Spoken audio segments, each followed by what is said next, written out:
شاعران دي، حبیبان دي، څه پروفیسران صاحبان دي.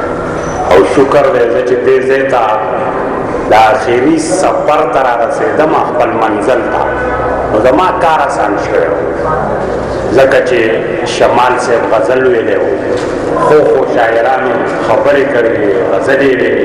بیا زما کار ډېر اسان و چې د سکول د انتظامیې، د سکول د مشرانو د هغې ته د څه د پښتو د رسولو چې کومې خبرې وې د هغو شکریه یې هم ادا کړه. زه به د عقل رحمان صاحب په خصوصي توګه او د هغه د هیډ ماسټر صاحب او د پرنسپل صاحب او د استادانو د انتظامیې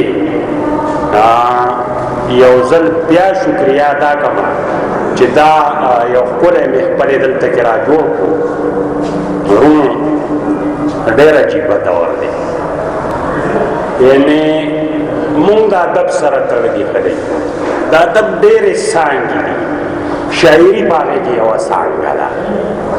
خو دې دور دا خلک هغه ځای ته ورسوو چې د شاعر د اورېدو هم څوک نشته.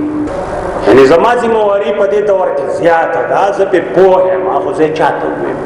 د چا سره وخت نشي، د ګرانۍ صورتحال دی، د بدامنۍ صورتحال دی، افراتفري ده، ځانځاني ده. پخوا زمون په کور کې به یو مشر و، مونږ به شل ورپسې و، هغه یو مشر به کار کوو، کور به ښه چلېدو، هر طرف ته به مینه وه، خوشحالي به وه. اوس دې مشیني دور زمون هغه مینه واغسته. په آخره کې مونږ هغه شاعران یو بل ته پاتې یو، یو بل ته خبرې کوو، یو بل ته یې وایو. که زه کتاب ولیکم د پښتون بدقسمتي دا ده، کتاب نه که زه ورته شعر ووایم نو چا ته یې وایم؟ صرف شاعر ته یې وایم. نن په شعر میانان په دې کې کم دي او اوس مونږ شاعران زیات پاتې او دا ټول هر څه چې زمونږ سره وکړه نو دا حب دنیا او حب مال زمونږ سره وکړه.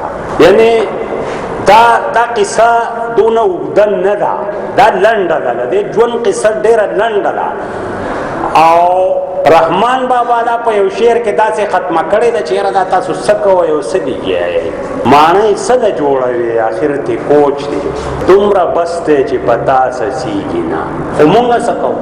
هغه حب مال، د پیسې مینه او د دې دنیا مینې مونږ دې ځای ته راورسولو چې معنی جوړو، ګاډي اخلو، په داسې مشاغلو کې اخته یو چې زما په خیال زمون په ژوند کې آسانی را نوسته او نور مشکلات یې راوسته.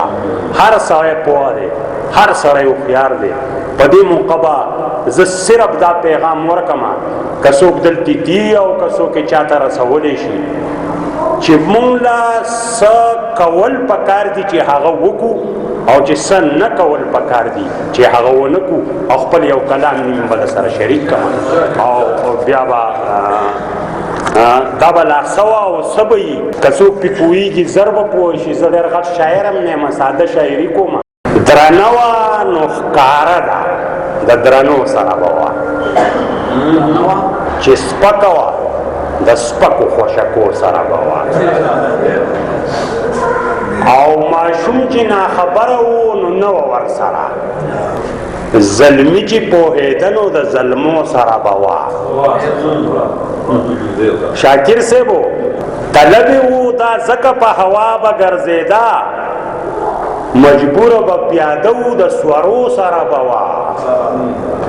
د مینې لایق نه وه، نه په مینه پوهېده، د مړو سره یې ورانه د ژوندو سره به وه.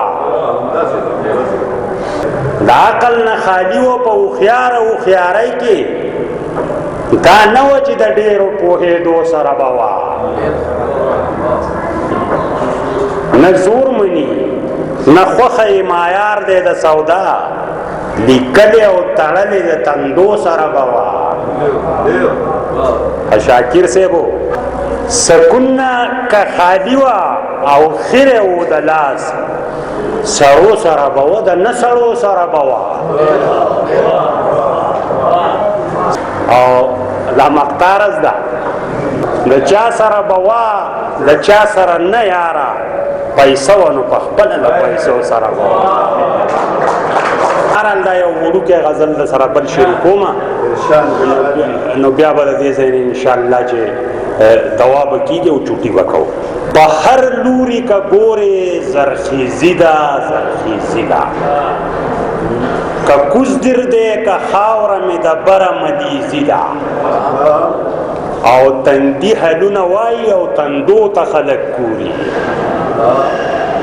تندي حلونه وایي او تندو ته خلک ګوري خبره د جونګړې نه د کټ نه د پوزي ده او په دې باندې ویاړ کوي که ستونزه ورته وایي په دې باندې ویاړ کوي که ستونزه ورته وایي نسخه په پښتو لیکي او دوای انګریزي ده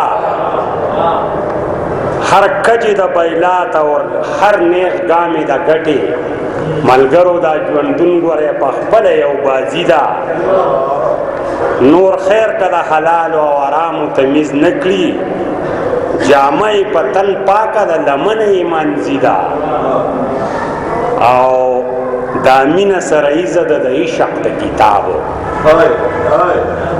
دا مینه سره ایزه ده د عشق د کتابو دا رسته مقاله او تبصره پې د قاضي ده او مختارز ده بندار او کاروان یو ګڼي پښتانه